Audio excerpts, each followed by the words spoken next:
Meet Cate Dunn, an 11th grader from Phoenix, Arizona. An avid baker and enthusiastic reader, Cate is interested in studying child psychiatry and one day becoming a developmental pediatrician. I really want to work with kids who have things like neurodiversity and kind of help them through the diagnostic process and things like that. It's a subject that Cate knows well. She was tested early for giftedness due to her math and reading abilities. But it wasn't until she was 10 that she also received a diagnosis for ADHD, making her gifted and neurodivergent, twice exceptional, or 2E.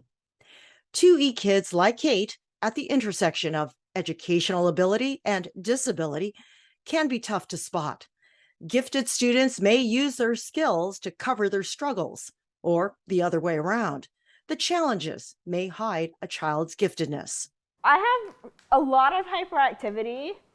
That's always been an issue for me. I really can't sit still. I always need a wiggle. And I've had a lot of sensory type issues, which I know generally seems to apply more to autism, but I have really bad sensory processing type issues. Like when I was younger, I would scream whenever my dad would touch my ears because I got my ears pierced at a young age.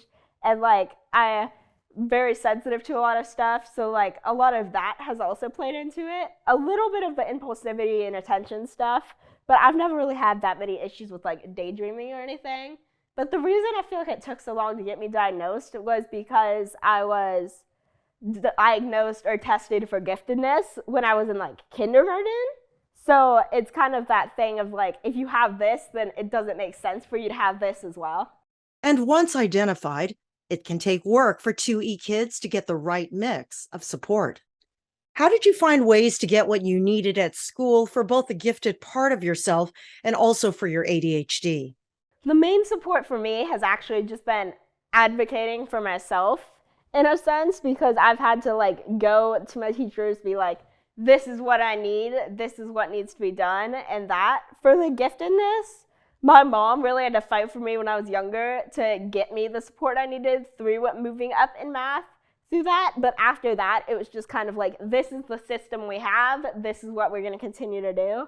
But a lot of my ADHD stuff, after I was diagnosed, I've really just had to advocate for myself and be like, I'm going to need to move around. I need to sit closer to the front because I won't be able to stay focused if I sit farther back and things like that. Because I find that if you advocate for yourself and really are willing to just make the move to talk for yourself, then it usually works out fairly well. And there are other strategies that Cate deploys to keep her mind focused. When I take notes, I like to do a thing where I kind of color code the notes a little bit. So I have 4 colored pencils I always keep on me. And so I highlight certain things like headings, definitions, important terms, stuff like that. Because I find if I make the notes look more fun, then I'm more likely to take more time and care when doing them than if I'm just writing really quickly to try to keep up with everything.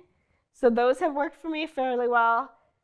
In addition, when I do homework, I like to listen to music a lot because that kind of fills some of that empty space in the back of my head.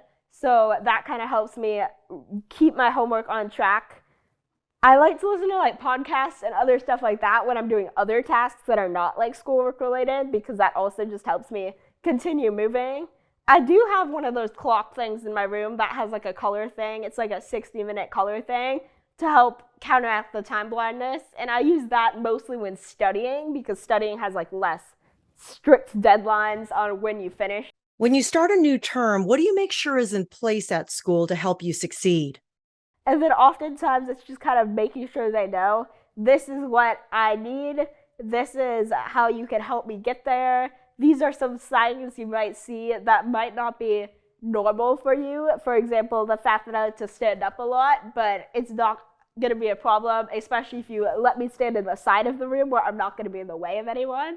And then just really building those networks with your teachers anyway, in all sorts of forms, so you feel very close with them. It'll help you a lot, because that'll help you in general, is kind of making sure they know who you are, what you're needing, and everything about that. And a lot of them will be willing to do whatever you need to do. And knowing just how to support 2E students with whatever they need to succeed can be challenging. So Cate started a podcast to build understanding and to provide education on neurodiversity with a special focus on the twice exceptional experience. So with ADHD in general first, the big thing that I've experienced is mostly related to gender actually, because a lot of people don't understand that females can also have ADHD. And also not everyone has the hyperactivity part of ADHD, even if I have very bad hyperactivity part. A lot of people still don't really believe it's a thing exactly, because if you have any type of difficulty with learning, they don't think that you can necessarily be smart or especially be exceptionally smart. And if you already had the giftedness part, it makes it way harder to get the diagnosis for the other part, because people already are like, well, clearly you're good at school, so there's no way you can have some sort of difficulty in school, even though you can have both, because a lot of times they affect you in different ways.